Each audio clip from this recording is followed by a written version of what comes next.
20. Hello. Welcome, everybody. That was Raymond 360 Live. Tom Caltabiano here, telling people that we are going live. And I hope that you had a very fine holiday, Christmas. Hello, Noah. Hello, Gil. How am I sounding, Gil? Am I a little loud or am I perfect? Gil, did you watch the entire I Love Lucy Aaron Sorkin movie, Being the Ricardos? Because that is an interesting, that is going to be interesting for me to watch since I've read so much about it. Hello, Lisa. Hello, everybody. Welcome to hello, Paula, this kind of special holiday edition. Paula, I read your comment about listening to the one jazz album. That sounds a little bit like torture.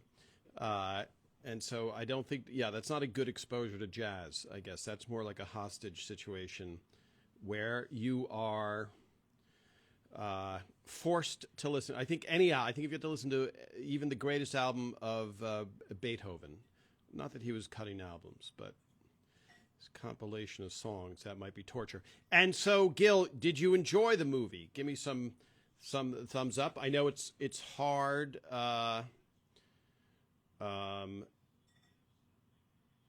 It's hard to converse over this. Hello, Gary. Hello, Kyle. You want me to do this on Saturday afternoon? Well, football, not in the middle of football. Football doesn't last that long. We have a big audience in Australia and England, so it's not as inconvenient for them. But I will note that.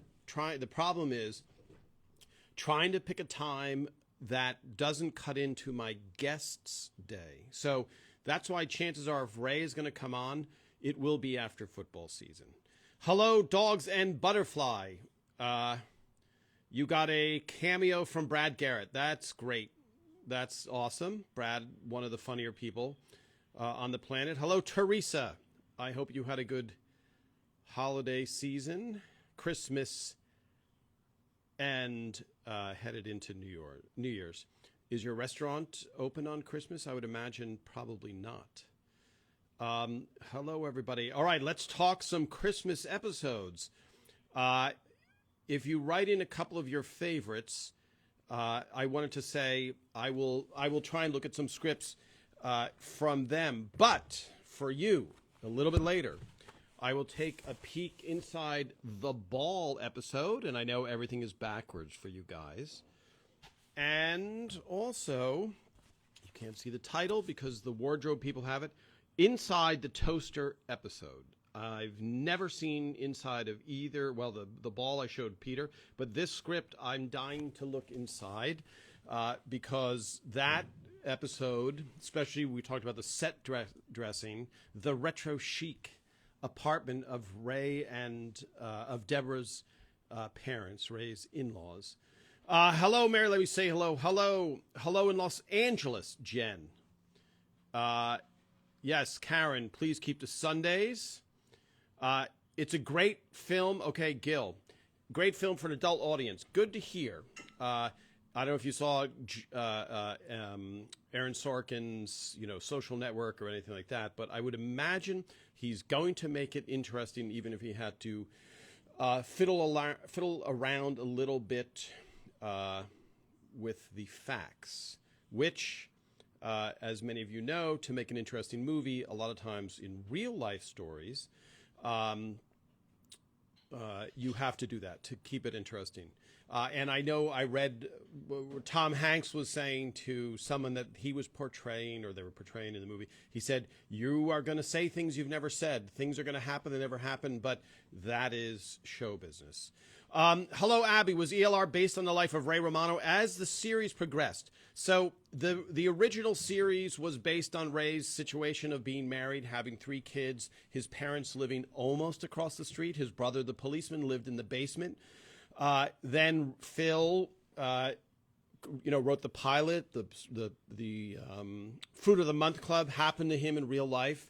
That was his parents reacted to him giving the Fruit of the Month Club. And then, as the series progressed, all of the writers, because you have to come up with a lot of stories. So as much as Phil's parents and Ray's parents were gold mines as far as stories were concerned, you have to come up with 22, 23, 26 every year. So a lot of the stories, as the series progressed, became stories of the writers. And so, but it was based on Ray's life the entire time. It's just that a lot of the stories were real life stories. Sorry, I'm going to take a sip from, I don't know if any of you saw the picture that I put up of Phil and Ray. Delicious drinking out of Phil's cup, his mug, his Somebody Feed Phil mug. So, yes, based on Phil's life and then filled in by the other writers' stories. So, for example, the jazz records happened to me, and I will say, I know that most people don't read comments, or I will say this, I don't usually read comments. I read the comments for Everybody's Raymond 360, but I don't normally, if I see a photo, I don't read down 20 comments. But in the Jazz Records episode, if you remember, if you're not a jazz fan, it was Oscar Peterson and Ben Webster. That was the album. And it was Bye Bye Blackbird was the song. But so last week I was recounting that story, and Oscar Peterson's daughter wrote in and told her side of the story. And apparently, and I will read her exact comments. I'm going to post a picture, a few more pictures from that episode, and I'll tag her. But she was at school, and her parents were there, and they didn't realize. Someone came up to her father, I guess, and said, "Hey, you were mentioned on the episode." But apparently, Oscar Peterson loved the series, which was very, very good to hear, and very nice of his daughter to write. Kathy, you love the thought that counts and the toaster. Great. That is great. Hello, yes, Merry Christmas. The fork and spoon seem to change over the first few seasons. Yes, the fork and spoon, and I'm going to have to talk to Donna Stamps. Donna Stamps did the set decorating. So there was there was someone who designs the layout. Then there's somebody who, for example, in the retro chic house in Connecticut, they design the layout. Then they have to design what goes in the layout. Then there's props that has to what is going to go on. What decorates that apartment. Then there's props that are used within the set. So they're all. Hello, Kim. Kim, you should come on and talk to me so I can. That's Kim from our props department. Yes, is that correct? So somebody had a question about that. The Connecticut snow. You're looking out their window and you see the view. That's called a translite. It's basically just a printed image, and it looks so lifelike. And when you're shooting on camera, you're something called depth of field, where things in the distance are a little bit blurrier.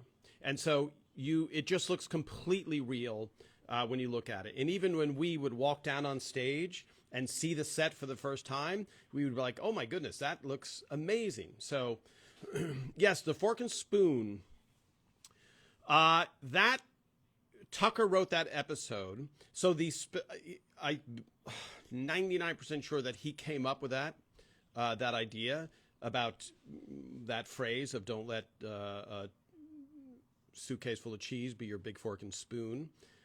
So I don't know that it happened specifically. I think that's called Tucker writing, which that episode won the Emmy. Saw it last night. Again, we look at these episodes differently, knowing what we do from 360. So, Teresa, you saw the jazz episode. Hello, the Tubby Hubby 514 from Fords, New Jersey. I don't know where that is. Is that North Jersey or South Jersey? Hello, everybody waving. Hello, good to see everybody on this Sunday. So, scrolling down for more questions. I'm listening to a podcast on I Love Lucy with Ben Mankiewicz from TCM. It's so amazing and getting a lot of facts, just like being the Ricardos. So I think I've mentioned maybe too many times even that I read Desi Arnaz's autobiography, and then the showrunner of I Love Lucy, the equivalent of the Phil Rosenthal of I Love Lucy, a guy named Jess Oppenheimer. I read his autobiography, and now I'm reading the autobiography of the only female writer. There were only two real writers at the beginning, Marilyn Pugh. So a lot. It's just a great story because it has to have spoon. You've been looking for a big fork and spoon set. So let me disconnect and then reconnect again. Sorry, everybody. All right, don't go away. Here we go.